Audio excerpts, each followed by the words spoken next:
नीतीश कुमार का क्या होगा? देखिए, अब तो नीतीश कुमार की विदाई तय है। नीतीश कुमार जिस 17% मुस्लिम वोट पर कभी इतराया करते थे और सेकुलर का झंडा लेकर के ढोया करते थे, वो नीतीश कुमार कल जो अधिनियम आया पार्लियामेंट में उसमें पूरे तरीके से एक्सपोज हो गए और उनकी पार्टी भीतर से खोखली हो चुकी है और नीतीश कुमार अब केवल एक तरह से आप कहें तो ऐसे कागज के पुतले के रूप में तब्दील हो गए हैं कि जिनका पार्टी में अब कोई वजूद नहीं है। भले ही वो पार्टी के चीफ हो, पार्टी के सर्वे सर्वा हो, लेकिन सच्चाई ये है कि पार्टी अंदर से दो फाड़ हो चुकी है। एक खेमा लल्लन सिंह हो, संजय झा हो, वो मोदी जी के गोद में जाकर के खेल रहे हैं और दूसरी तरफ जो उनके सेकुलर नेता है वो नीतीश कुमार से इस समय बेहद खपा है और पूरे तरीके से जेडीयू टूटने की कगार पर खड़ी हुई है। सबसे ज्यादा नुकसान इस बार नीतीश कुमार को होने जा रहा है। जो नीतीश कुमार की इच्छा थी कि इस बार फिर से उन्हें बिहार की गद्दी मिले, फिर से वो मुख्यमंत्री बने, लेकिन अब तो बहुत स्पष्ट हो चुका है कि नीतीश कुमार की राजनीति अब बिहार में ही खत्म होने के कगार पर पहुंच गई है, क्योंकि न सिर्फ मुस्लिम वोट बल्कि जिस संविधान की शपथ लेकर के वो मुख्यमंत्री बने, जिस संविधान को लेकर के लोकसभा चुनाव में भारतीय जनता पार्टी 240 पर अटक गई, उसी संविधान पर हमले के आरोप लग रहे हैं और उस समय नीतीश कुमार मोदी जी के साथ खड़े हुए हैं, खुल करके खड़े हुए हैं। इस वजह से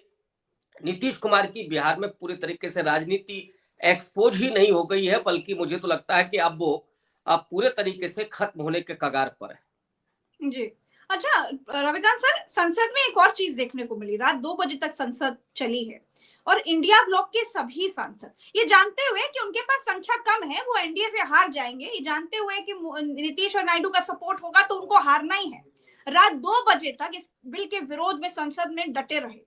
ये तो आपने देखा, तो इसका संदेश क्या जा रहा है, इस पर आप क्या कहेंगे? देखिए प्रज्ञा जी, ये बहुत जरूरी था कि इंडिया अलायंस का पूरा खेमा एकजुटता प्रदर्शित करे, नंबर 1। नंबर 2, आप सोनिया गांधी का बयान देख ले, मल्लिकार्जुन खड़गे का बयान देख ले, संजय सिंह का बयान देख ले, जितने अखिलेश यादव का बयान देख ले,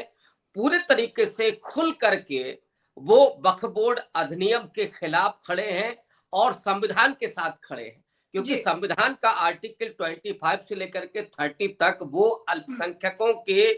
संस्कृति, उनके और जो धार्मिक मूल्य मान्यताएं हैं उनको पूरे तरीके से अधिकार देते हैं। अब ये जो बिल है वो सीधे तौर पर संविधान की धज्जियां उड़ाता है। तो इंडिया अलायंस का एकजुट होकर के खड़े रहना वो दरअसल संविधान के साथ खड़े रहने का पूरे तरीके से संदेश है। और ये संदेश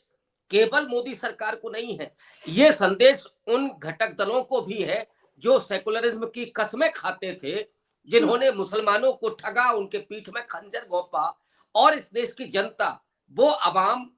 जो 240 पर नरेंद्र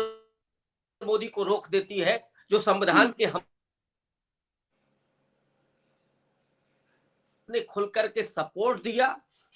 और अपनी प्रतिबद्धता जाहिर की और ये बताया कि भले ही हमारे पास संख्या बल नहीं है, लेकिन हमारे पास आत्मबल है और उस आत्मबल के जरिए हम आखिरी दम तक संघर्ष करते रहेंगे। जीत हार तो संसदीय परंपरा में होती है जी। आज उनके पास संख्या बल है, आज वो जीत गए, लेकिन आत्मबल हमारा है और हम देश के साथ, देश के लोगों के साथ और संविधान के साथ खड़े हैं, अल्पसंख्यकों के साथ खड़े हैं, मुसलमानों के साथ खड़े हैं। जहां बीजेपी ने राजनीति को पूरे तरीके से एंटी मुस्लिम करार दे दिया है कि जहां मुसलमान शब्द का इस्तेमाल करना एक तरह से ये माना जाता है कि राजनीतिक जमीन खिसक जाएगी, लेकिन इंडिया अलायंस ने ये बता दिया है खुल करके कि हम आज मुसलमानों के साथ खड़े हैं, अल्पसंख्यकों के साथ खड़े हैं, क्योंकि भारत का संविधान ये करने की हमें पूरी प्रतिबद्धता और पूरा अधिकार देता है।